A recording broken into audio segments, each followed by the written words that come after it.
Alright guys, welcome to another beer review, and today we're going back over to Brewdog and venturing once again into the Brewdog Fanzine.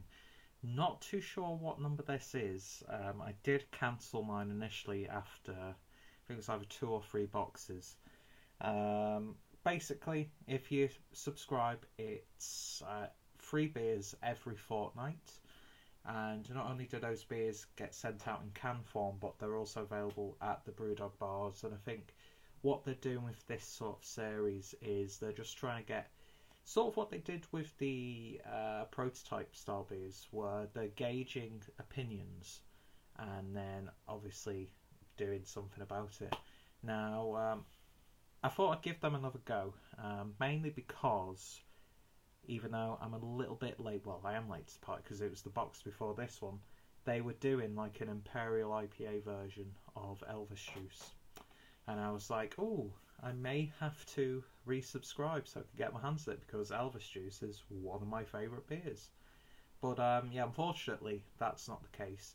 But I did get 3 really interesting sounding beers, and will I carry on the box for another fortnight? Probably. Maybe I'll just keep going back to this box every now and then when I need a few more Brewdog beers to review, that sort of thing, because I'm subscribed to so many things now that I'm really wanting to like calm it down a little, because the beers just aren't lasting, so I'm having to buy more and more, and my spending's getting a little bit over the top. But I thought I'd give the box another go, and I thought I'd start with the Heist Monkey American Pale Ale, clocking in at 5.4% ABV. Let's see, so the malts are Pale Ale, Caramalt, Wheat and Carapils. Kettle hops are Hallertauer Taurus. Whirlpool hops are Hallertauer Blanc, Mosaic, Simcoe and Columbus. And then dry hops are the Centennial, Citra and Mandarina Bavaria. So, heads up for this full tilt Pale Ale, and prepare to be heisted by this hoppy protagonist.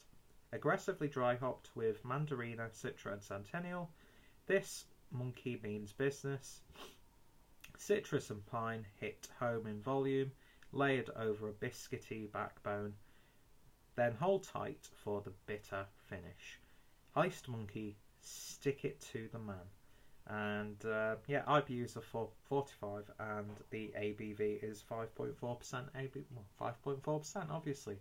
And I do like the metallic versions of the Brewdog artwork with these cans. I don't know, it reminds me of like being a kid again. You know, you get like metallic trading cards and like shiny pogs and that sort of stuff. I don't know, there's something very 90s about that, where like everything had to have like a metallic, you get like metallic versions of toys and that sort of thing, like full action figures in like really ugly like metallic finishes. And you know, you could get that in like collectible toys now, where for some reason like the limited edition ones are like just blank metallic versions of like little pop figures or whatever.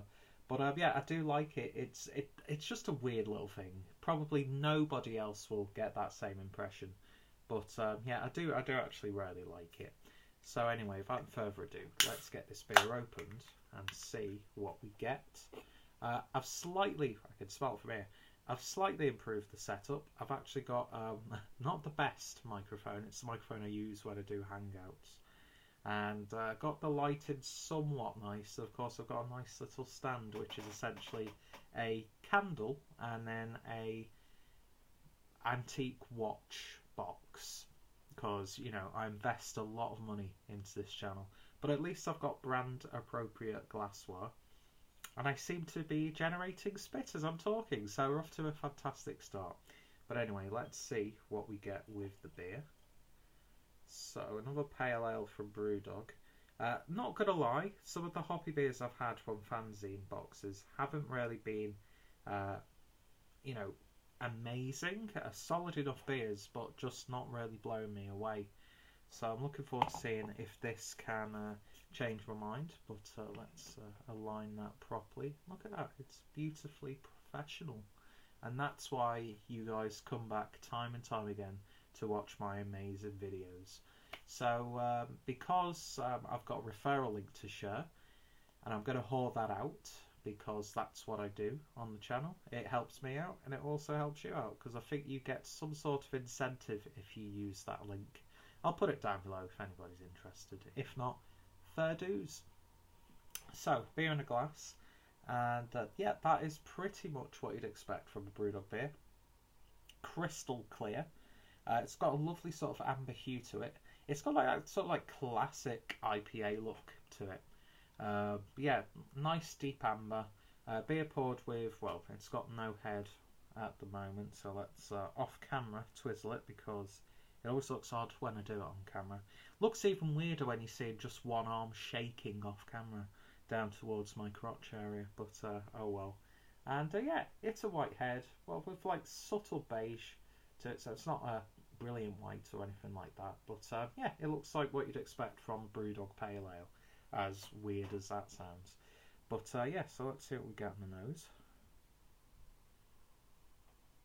I'm getting loads of citrus on this one. You get like the mishmash characteristics of those hops. You're getting those citrusy sort of centennial vibes. You're getting that little bit of a tropical mosaic vibe as well. Definitely getting that mandarina hop also. It's got a slightly floral edge to it. Then it's got these subtle piney notes. But yeah, it is for me predominantly citrus fruits on the nose, and it smells really, really nice. It's got that like classic Brewdog aroma, which I've never been able to put my finger on it, but it's always there. So if anybody can, if they have experienced that, please, please, please, can you divulge as to why I am getting that sort of Brewdog aroma? I think I mentioned it in all of my reviews as well, and it's such a vague note that not many people can rely on or relate to. But yeah, it smells like a Brewdog beer, and it's got lovely hoppy tones in there as well. So, smells really nice. Let's give it a taste. Cheers.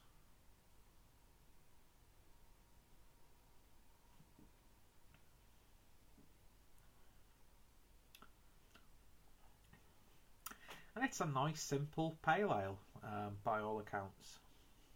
Not terribly exciting or unique, but it's just really solidly brewed. And I've got to say, it's actually nice having an IPA that's got bitterness. Because I know with all these hazy IPAs, here he goes, going off on this little tangent again. You get loads of fruit and then sweetness on the back end. This actually has quite pronounced bitterness from as soon as the beer gets into your palate to the bittering on the back end.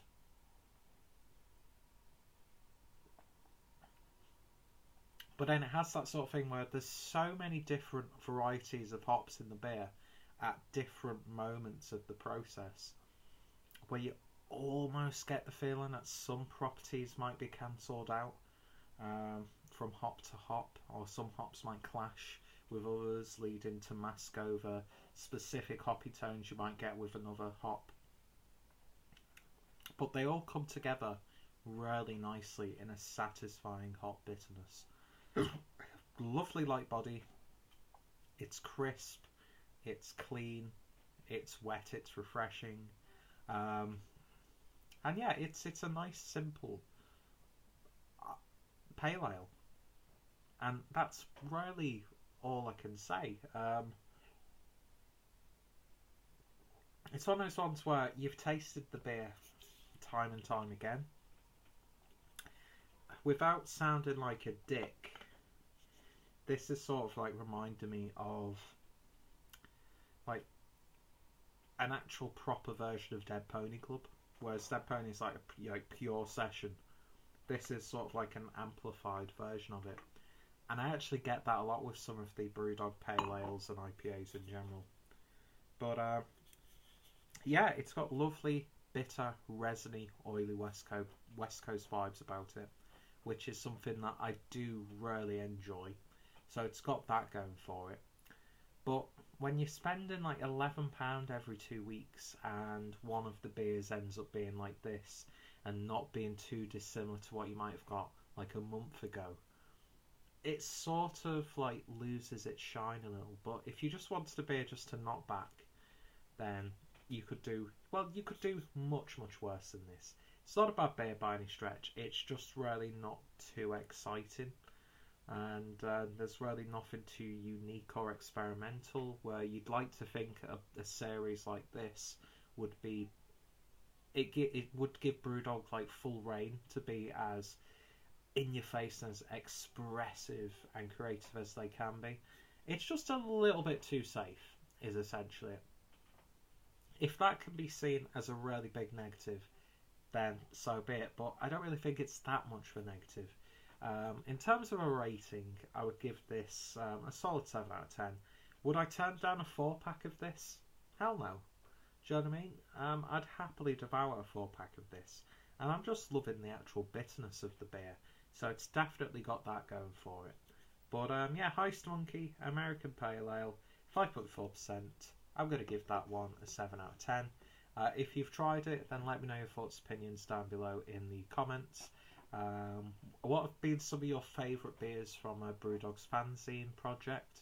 I'm always interested to hear what I might have missed out on. And you know, if there have been any proper stinkers, then you know, feel free to let me know about those as well. But Brewdog, I know a lot of people shit on them sometimes, but I'll still buy the beer. As I said at the start of the video, Elvis Juice is like my ultimate grapefruit beer, and I'll go back to that beer time and time again. It's one of the few beers I buy like genuine 4-packs of. A lot of the beers I drink, it's usually just I'll buy one can or bottle and then never drink that beer again. You know, maybe with the exception of like High Wire Grapefruit from Magic Rock, because again, it's grapefruit beer and it's done really well. But yeah, it's one of those ones. This beer could be like a core range beer from Brewdog, and I'd be okay with that because I would buy it again. So yeah, thoughts, opinions regarding this beer, the fanzine, or Brewdog in general, always welcome, always up for a debate. Check out my Brewdog playlist as well for some more reviews from the brewery. Of course, check out Brewdog. Check out Fanzine if you're interested. Referral link is down below. And of course, if any of my friends and fellow beer tubers have had this beer, then I'll put their reviews down below. So, thank you for watching, and I shall hopefully see you all later. Cheers.